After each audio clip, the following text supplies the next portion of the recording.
I know you wrote an article, State of All 32 Teams Before the NFL Draft. For the Browns, remaining starter needs, none. And remaining depth needs, edge and safety. Take us through just kind of the thought process of what they need to do to build out this roster, or how the draft can augment the roster might be a better way to put it.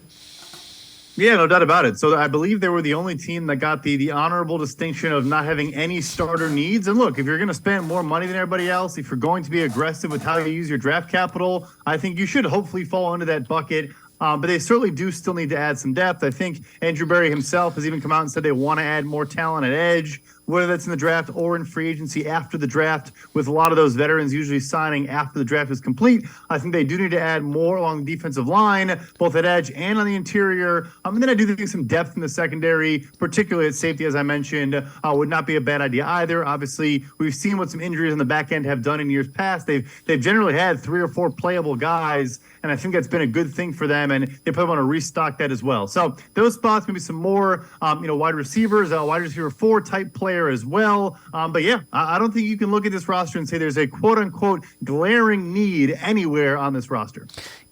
When you look at it, and I think we've talked about this before, but this is a playoff roster. Is it, in your mind, what should the goal be with this roster?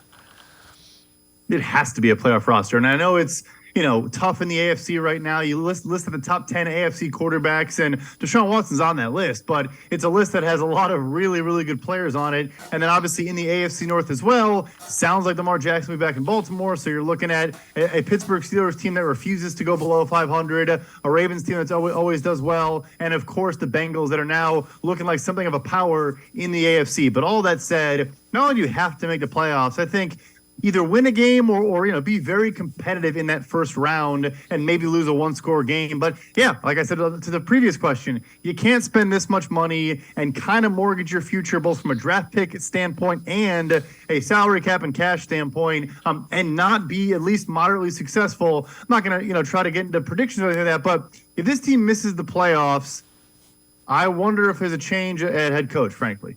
Yeah, that's very fair. They have come out and said there are high expectations. So